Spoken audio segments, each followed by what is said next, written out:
This is Greg Graham's. This is his house. He has lived here his whole life, way over 60 years. His house has lots of rooms, filled with all kinds of collectibles. He likes to find the best of whatever he is collecting.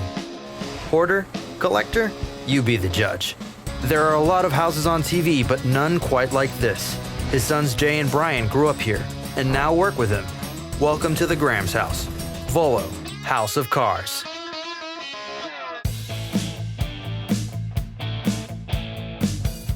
At Volo Auto Museum, the Graham's family manages their 30-acre theme park, featuring over 500 classic and antique vehicles. It is a collection that is uniquely priceless. I get asked this quite often, but honestly, I don't know the answer. What's our inventory worth? At any given time, we have at least 400 cars and another 200 vehicles. It's just evolved over 57 years. Keeping the park pristine is not easy work. Even retiree Greg Graham's gets his hands dirty.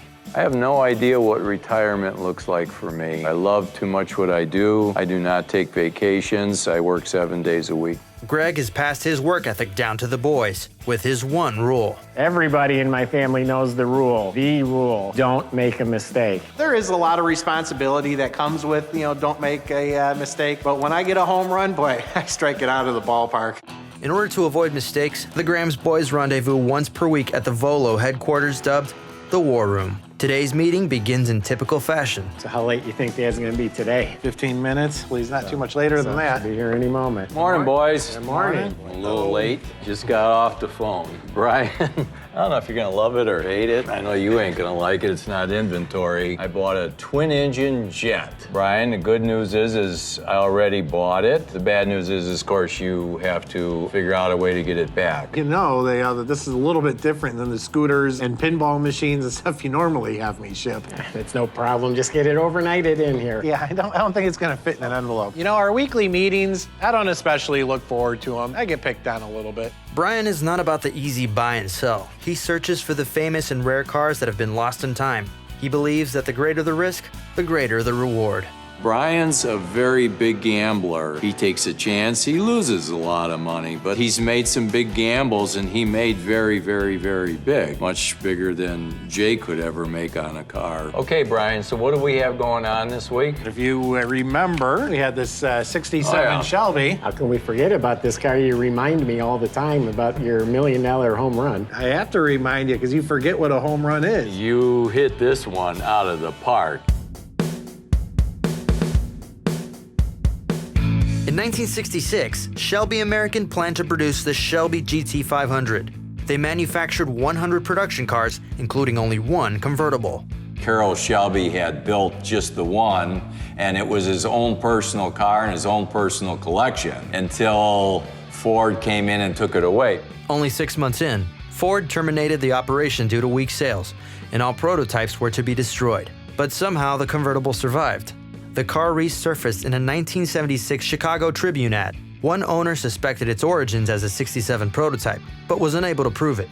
The car fell into dilapidation until 2001, when Greg Graham's bought it at an auction for $40,000.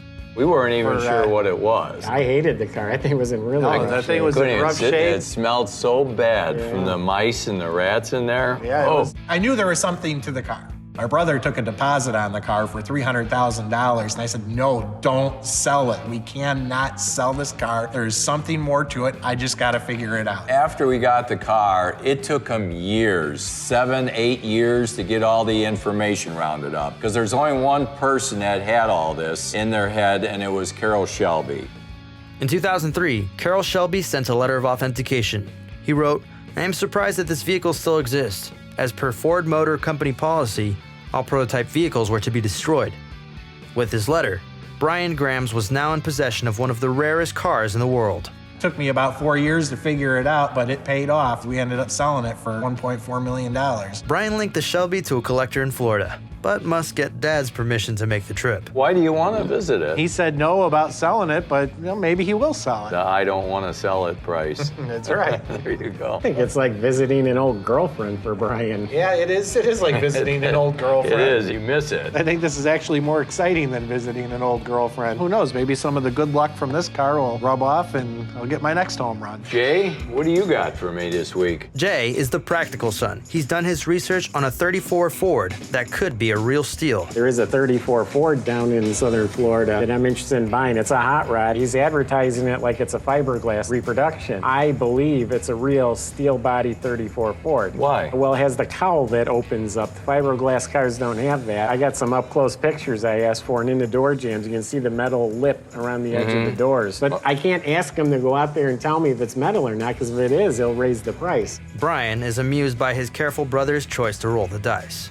So you're interested in a car on a hunch? That's not like you. I did the homework and up close pictures. I have to fly down there, I have to put a magnet on it, and I'll know within 2 seconds. Okay, is this something you're going to bring home even if it's fiberglass? I'll buy it regardless. It's just a matter of will we make a little money or will we make a lot of money? If it's a steel body car, if that magnet sticks, I think we're gonna make $30,000, $40,000 on this car. As long as you pay for your trip. 2-week trip, we should get, yeah, that should I'll pay cover the it. airfare. 3 days maximum. 3 days you come back. Chance of my father paying for me and Bryan to stay in Florida for 2 weeks is nil to zero to none. And it's not the money, it's the time. He doesn't like us to leave. I guess if we don't get a car, we just don't come back. Maybe we'll come back with a tan and a hangover. How's that sound? I'm giving them 3 days to do their deal on this car and Bryan to meet this other guy with his Shelby. If they come on the 4th day, I'll fire them.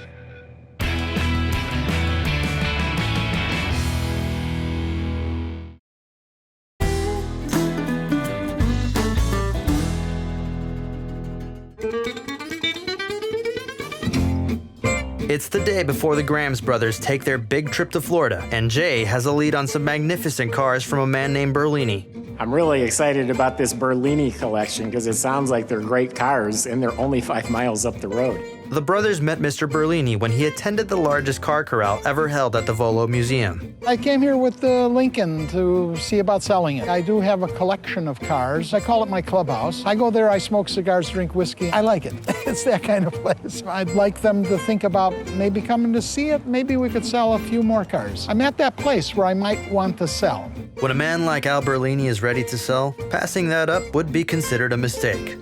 Jay arrives at the Berlini Collection and immediately likes the cars that he sees. Well, I noticed when I pulled up, you got a Ferrari and a couple Jaguars sitting outside. That's the whole reason you're here today. These cars I've had a long time. I need to make room for more cars. Get them out of here before winter hits and I don't think about selling until spring. Mr. Berlini's cars are among the most well-kept classics Jay has seen in quite some time. All 6 are highly desirable vehicles. The 1961 Chevy Bubble Top is just what people are looking for today. It's very current. It has an LS motor conversion. People are going to want to drive that car. The 1950 Chrysler Woody is a pretty rare car. Very expensive to replace the wood. And it's actually in excellent shape on this car. Then on the firewall, there's a tag with all the different codes and numbers, and I verified that the car is what it's supposed to be. So that one checked out real well. You know, lots of people will look at this car and think it's a Nash. This is a 1955. It's a Hudson. It's a Hudson. Okay, all right. How odd is that? Jay is impressed with Berlini's collection, which includes a 1950 Nash station wagon, a 1964 Ford Econoline pickup, and a 1957 Oldsmobile. The 1957 Oldsmobile wagon is probably one of my favorite cars in here. I'm well aware that car would cost a fortune to put it in the shape it's in. Mr. Berlini assembled a tempting package for Jay, but there's one car missing from the list that catches his eye. When I walked in the door, you can't help to notice a gorgeous 57 Buick convertible. Stunning colors, stunning combination of wire wheels, black cloth top, very rich and elegant car. This car you don't really want to sell, but I'm going to try and talk you out of it. I'd like to hear what you're thinking, but once again, this is one I think I want to keep. Jay has 2 options. If we consign the car, we agree on a dollar amount for the car, and I have to earn our commission over that. If someone wants a cash offer, that's a lower number, but then they're done with it. They can take that money and move on to other things. They don't have to worry about it anymore. Jay makes a consignment offer for $280,000. I really appreciate the offer, Jay, but I don't think I want to consign the cars. Jay makes a cash offer of $265,000, but Mr. Berlini has other plans. He makes a move to increase it, a move he knows Jay will like. Let's Throw the Buick into the deal, tell me what that would be. $345,000 to just buy them, take them away. Let's do it. Al wasn't interested in the consignment. We agreed on $345,000 as a cash price for the whole collection, and we're cleaning out his warehouse today. Jay's a very good negotiator. I think the Buick is one that I didn't want to sell, so I'll miss having the Buick. I'd have to throw the little Nash into that mix too. I never name cars, but the little Nash, we call him Murray. So I might miss Murray too. Murray. The mission is a success. Jay has 7 new classics to display and sell.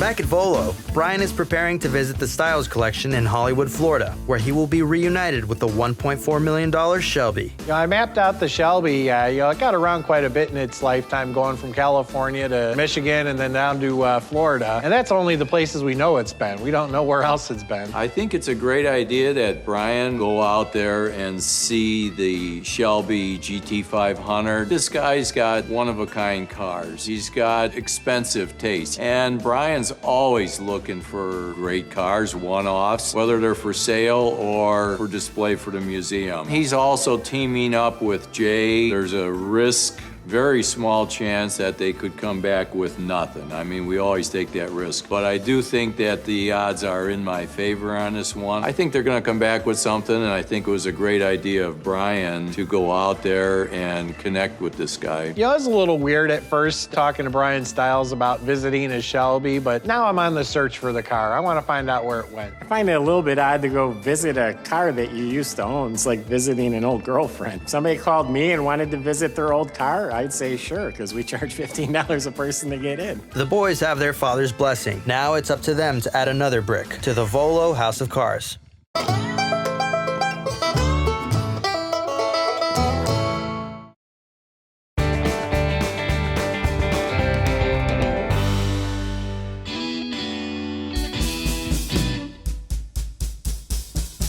The Grams brothers arrived in South Florida and are on their way to see the rarest production car in the world, a 1967 Shelby GT 500 convertible. They track the car to Bryan Stiles and are eager to see his collection. Hey, I'm Bryan Grams. Nice to meet you in person. I am Jay Grams. Nice to meet you. Jay, Bryan, my pleasure. Well, I came here to see a car. You know which one I came to see. Tell you what, you guys are here for the day. How about we check out some other cars, and then we'll get to your baby. I'm not going to say no to looking at more than one. Fantastic. The Stiles are passionate about keeping the history of these timeless classics alive and have built a world-class collection of Americana. You know, I've heard the phrase hidden in a candy store, but this is really like a candy store. That is They're awesome. awesome. Convertibles, too. Yes, I do like my cars topless. This is a real deal 71 340 shaker 4-speed convertible. Now, when it comes to Cudas, the 71, that's the ultimate. You don't see cars like this every day, and I'm in the business. The 71 is only the beginning. Bryan Stiles shows off 2 1970s Barracudas, a 1970 Plymouth Roadrunner, and a 1969.5 Super Bee. And in a twist of fate, the two Bryans discover they are connected by yet another vehicular link. We used to have this one. This one was in the museum as well. Yeah, it was restored by a guy, his name's Howard Moyse. If I remember right, it was one of one. What are the chances I come down here to visit the Shelby and you got one of my old cars here still? I'd say the chances are pretty good. When you're dealing with collectors, a lot of times the cars pass through the same hand. Yeah, that they do. Especially the good ones. Bryan is impressed with the immaculate Stiles collection, but he only came for one car. Just like you remember her? Looks better than what I remember of her. I know you did a full restoration on it since you got it. We actually did too. We even did single stage paint, put the orange peel back in it, just like they would have done it back at the factory. I mean, this looks right off the showroom floor. It's amazing. Not gonna get teary-eyed, are you? You know, I came around the corner and saw her. I got a little bit emotional. I really missed this car. Before removing the first bolt, Bryan Stiles performed the most extensive research ever done on the car's history. He assembled a dream team of experts and enthusiasts to ensure perfection. After 4 years of hard work, the 0139 vehicle was finally restored back to its original concourse look, appearing just as she did in December of 1966, when the legendary Carroll Shelby first got to enjoy her. Wow. This thing's detailed to the nines. This is like it left the factory. Autolite battery and the Fomoco hoses, the original smog equipment. I don't remember that air cleaner on there. You probably had the Cobra oval air cleaner, right? Right. The Cobra air cleaners were a Shelby supplied item later in the production run. Ford was still figuring this stuff out, and what Ford did to complete the orders is they put their air cleaner that would also be used on the Thunderbirds. But you'll notice here at the very front, it looks like something's missing. This is where the Ford Eagle with the checkered flags emblem would have been. But like every reference to Ford or Mustang, they were all deleted off of this car before delivery. I've never seen that before, so I'm learning today. And it's funny because when you're working on these cars, you know some of these parts are so rare that it's not how much money you have to buy them. You have to make your case to the keepers of these spare parts, and you have to be like, well, I have this really, really rare car. I can justify the importance. Can I please have this part? Can I please pay you for this part? And that's where some of these things come from, is you have to go to the right people and convince them to let the parts go to certain cars. Bryan feels the strong connection Mr. Stiles has with this car, but decides to test the waters for a potential sale. The most difficult part of this car was trying to come up with a value because it's one of one. Where would you value this car at today? I think the proper value is the term priceless. You got to be so happy with what you get from that you don't miss it. You can replace the money, but you'll never replace the car.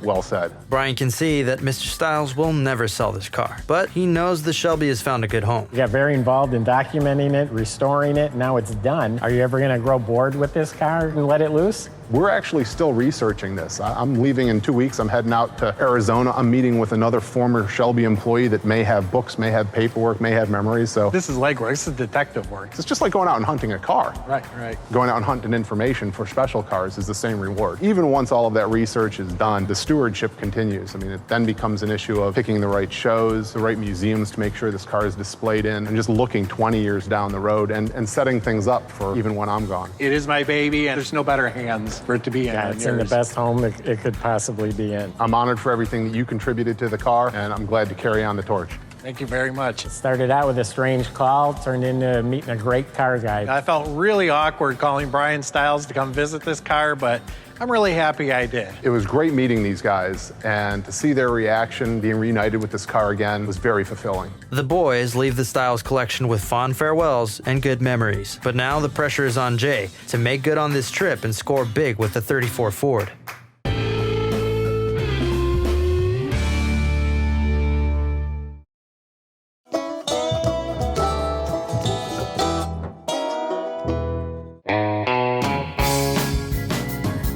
It's the Grahams brothers' last day in Florida, and they're on their way to buy a 1934 Ford. Jay thinks the seller has mistakenly listed the car as fiberglass instead of as a real steel-bodied original. If he is right, the profit can exceed $20,000. If he's wrong, the car may not even cover their trip. The owner of the vehicle has given the boys permission to inspect the car while he's picking up his daughter from school. It's the perfect opportunity to put Jay's theory to the test. Well, we traveled 2,000 miles. Let's see if your gut's right. Although confident in his research, Jay is understandably nervous. Moment of truth. Hey, it's metal. All right. That's awesome. You doubted my gut feeling. You're always the practical one, so it's not often you use your gut. Oh, it was worth traveling 2,000 miles, I guess. Their timing is perfect. The owner has arrived. Hi, Jay. Nice to meet you. Salvador. Hi, how are you? This is my daughter, Lisette. You like the car? I love the car. I love the weather, too. Yeah, It's the beautiful. weather is perfect. Sunny day. So you flew from Illinois to see the car? Yeah, normally I don't go with him when he looks on cars, but I couldn't pass this up. Let me show you. It's a 1934 Model B Ford. Uh-huh. We really like it. I heard you say we like it, so which one of you wants to sell it? He does, not me. You don't want to sell it? Nope. No, she don't want it, but I think it's time to sell it. Once made famous by gangsters Bonnie and Clyde, today the 1934 Ford is regarded as one of the original hot rods. Jay is blown away by the 34 Ford's exterior, but is more impressed by what's under the hood. It's gorgeous. Yeah. Painted to match the outside of the car. It's a Chevy motor. As they say, built Ford tough with Chevy stuff. Yeah, you have a lot of power right here. But you don't use it very much, huh? No, not so much. I have a guy that take care of this one. He who walks the car at least every month. I noticed this power window. I think this is so cool. It looks like the original crank. He loves them power windows. That's got me sold right there. For Jay, everything on the car checks out. There's just one last matter to address. Your advertisement said the car is a fiberglass car. Yeah. You do know this is a steel body car. It was a mistake on the advertising, yes. I really don't know the difference. I mean, not for a collector. Well, steel body means it's a 1934 Ford that someone customized. Fiberglass means it's just a fiberglass reproduction. To find an original 34 Ford made into a hot rod, that does add some value. So you are aware it's a steel body Ford, and you're still willing to sell the car. Yes, I'm gonna sell the car anyway. Okay. It's time to go ahead. Salvador's mind is made up, but Lisette's infatuation with the 34 Ford is not so easy to break. Are you sure you want to sell it now? I think it's time to sell it. Maybe you want to buy another one. Well, we do have about 250 cars for sale, so we can get you into something with power steering maybe. Good price? You're giving me steel, I'll give you a steel. How's How's that? I'm looking at Corvette 61 and maybe a Bel-Air 57, 58. Yeah, please come up and visit. It will be a pleasure, yes. Okay. Lisette might not like it, but the deal is done. The boys are heading home to Dad with a steel 34 Ford.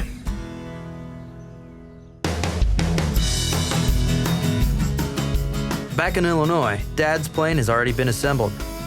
Well, looks like another successful week here. That was a great deal you put together with Berlini. Yeah, we acquired a great collection of cars from the 50s. There's a Chrysler Woody in there. There was a 57 Olds wagon in there. There was a couple Nash wagons, the 57 Roadmaster. My favorite was the 61 Impala that had the Pro Touring treatment. That's going to sell for $80,000. Got to see my favorite car, which is the 67 Shelby GT convertible, the only one in the world, which was the biggest home run that I've ever had. And by the way, the owner now considers the car priceless. Priceless, I figured that. I bought that 34 Ford, and it was my home run. Turned out to be steel, which was a steel, not fiberglass. You were going to sell that car right away. That's hot merchandise, a steel Ford. You'll have people lined up on that one. Very good. For over 60 years, the Grams family has poured endless time and energy into developing the Volo Auto Museum. Cars aren't just cars to them.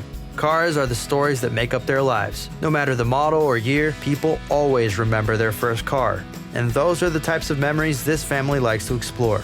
Bryan spent more than 10 years researching certain cars. Jay's children, Greg's grandchildren, are in the business with them. They're training to take on this legacy that's taken 60 years to build. It's required a lot of dedication and a lot of sacrifice, but it's the house they have built.